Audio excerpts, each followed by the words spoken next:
What if you were stopped for speeding in Florence, South Carolina, and ended up being charged with DUI? What would you do? Hi, I'm Greg McCollum. I'm a criminal defense lawyer and founder of the Complete Legal Defense Team. Let me tell you about Tim.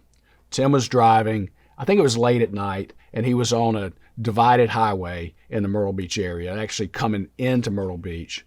And on that highway, as he's driving along, the speed drops down, and there was a trooper out there who was going in the opposite direction in order to come back and stop him, because apparently he had clocked him and he was speeding. The allegation was Tim was speeding. And so the trooper had to go a little bit further down the highway and turn around and come back. And so what happened was, because the trooper is concerned at that point, if you pass each other on the highway, the mindset of the trooper is, I've got to catch up with that person, because the probable cause for the stop is the speeding. And so sometimes cars look the same. Sometimes there's more than one car out on the highway. And in court, the trooper has to answer questions about, how do you know you stopped the right car? In other words, was there something about that car that stood out?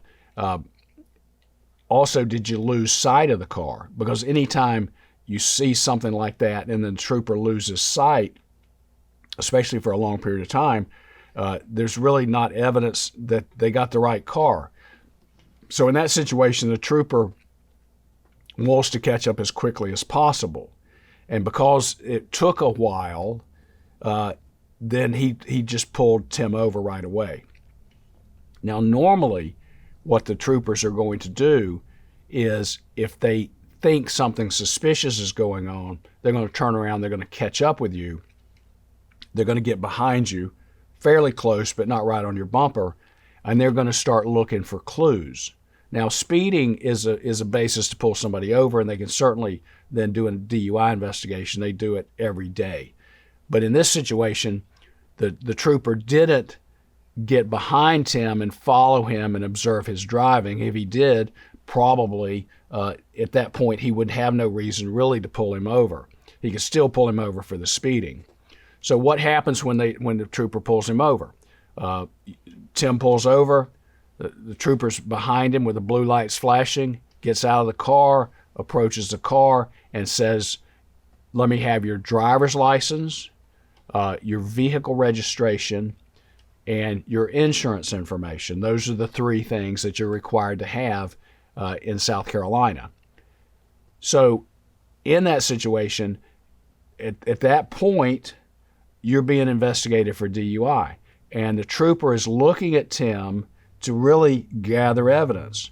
So how Tim locates those things, if somebody has trouble locating their driver's license, or can't find their insurance card, or can't find their registration, then the police report and the trooper's report are things like fumbled for his license, appeared confused, appeared disoriented, was unable to locate the proper paperwork, and that sort of thing. So he gets Tim out of the car and then puts him through the sobriety test, the field sobriety test, the so-called sobriety test. Now, this is interesting to me because, they actually, hold a pen up and ask you to follow it with your eyes, and it's called a horizontal gaze nystagmus test.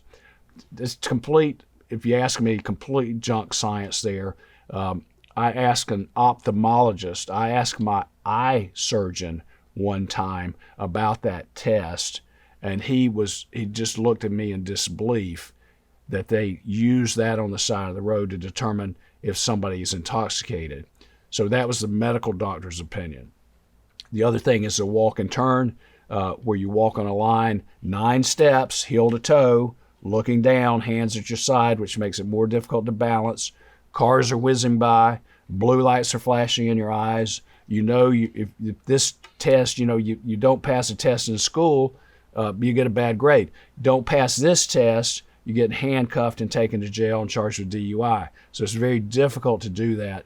And then the other test is the one-leg stand, where you're asked to stand on one leg, stick one foot out about 8 to 10 inches over the ground, look at your toe, point your toe, keep your hands by your side, which is a very unnatural position to try to balance.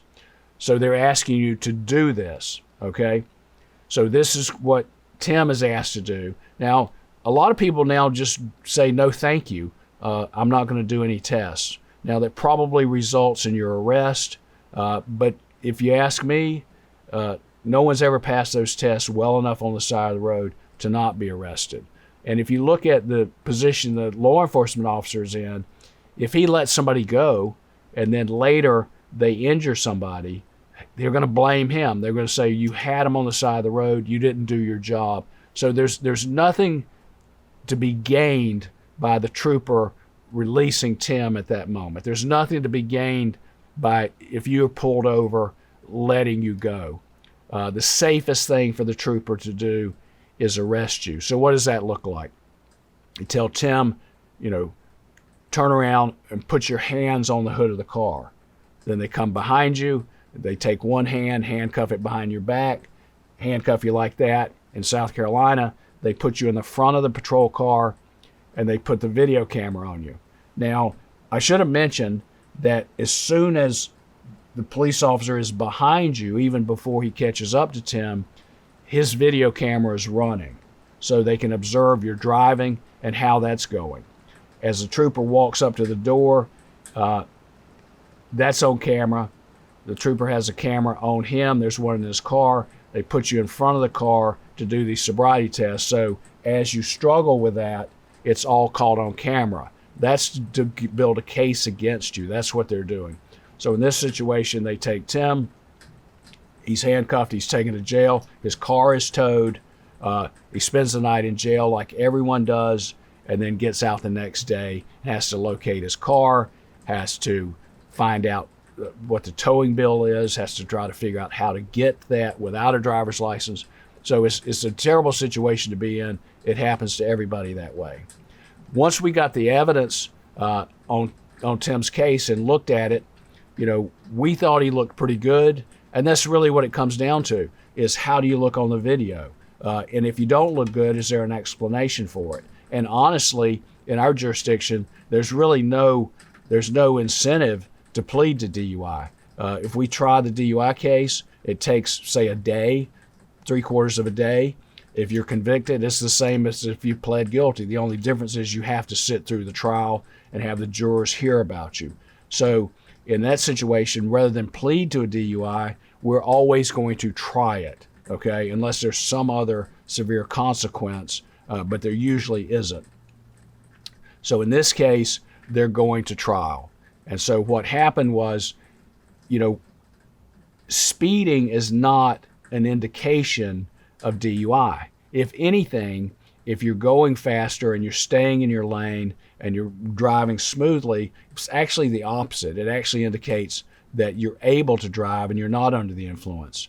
The other thing is that we all know that speed kills.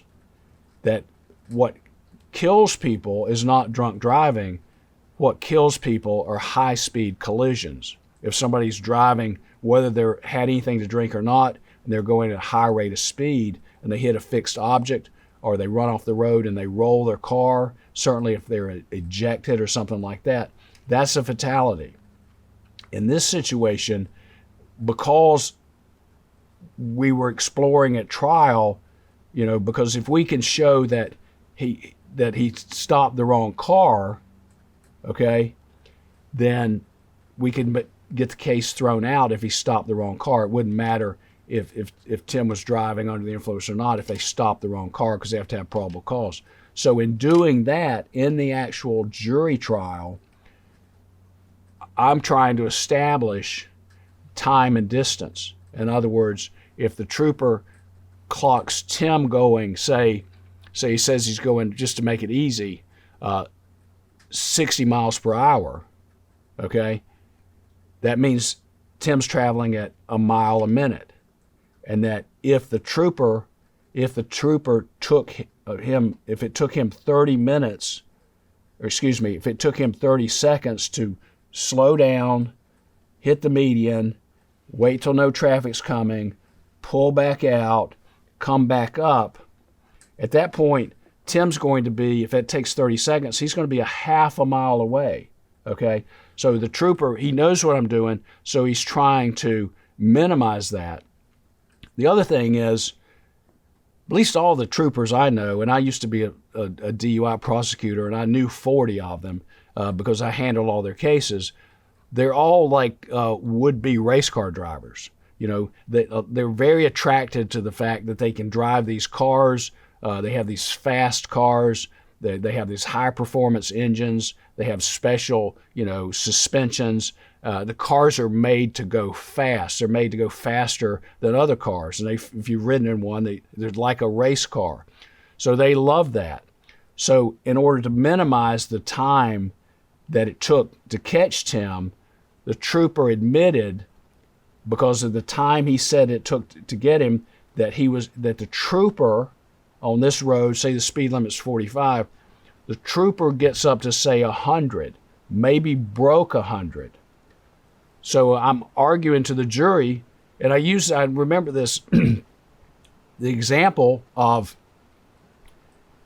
what's dangerous is speed.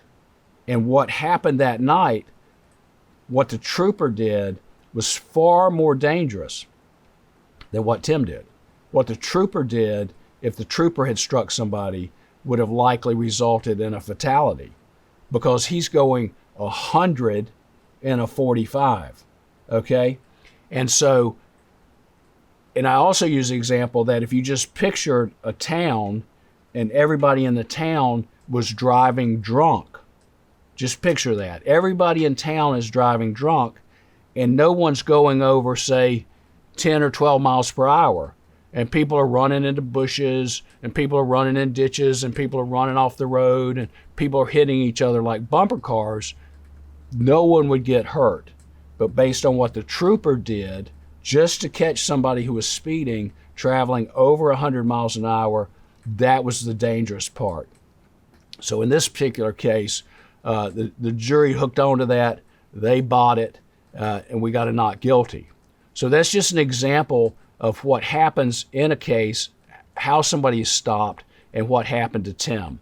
Tim obviously was very grateful because he was acquitted, so he didn't have to suffer the license suspension. He didn't have to suffer the insurance penalty. He didn't have to suffer a suspended license and a special restricted license. He didn't have to go to the ADSAP classes for 6 weeks or 12 weeks or whatever they would have recommended. So it was a good result for him. Now, this is something we do all the time. This is just one example of one DUI case. We do literally 75 to 100 DUI cases a year. So if you're in the same situation as Tim, you need assistance, go to CompleteLegalDefenseTeam.com, contact us. We will explain everything to you. If your license is suspended, we will do everything required to get a hearing as soon as possible. Within a day or two, we'll have that scheduled, and then we'll have your license restored until you go to that hearing. We do all that for you. We pay the filing fee for you. It's come to my attention that some lawyers don't pay the filing fee. We pay the filing fee. We handle everything. We want you to get your license back as quickly as possible. We'll get the evidence. We'll do everything to make sure that you do not get convicted of a DUI and you don't suffer the consequences. You'll end up like Tim and have none of those negative consequences going forward. Additionally, if you get a DUI conviction, it stays on your record for 10 years. And they also, in South Carolina, there's a letter that's on the driver's license that when the trooper looks at your driver's license number, he sees that you had a prior DUI. And you know what that does, then that's going to trigger them to investigate even harder. So we hope this doesn't happen to you, but if you get a DUI, you need help, contact the Complete Legal Defense Team. We defend the accused who have a lot to lose. Most of our clients have never been arrested before. Typically, probably 70-75% of our clients have never been arrested before. We're in the business of helping people who haven't been through this before, and we do everything possible to make the experience as pleasant as possible and to get the best result as possible. So I'm Greg McCollum. Contact my law firm, CompleteLegalDefenseTeam.com, if you need help with a DUI.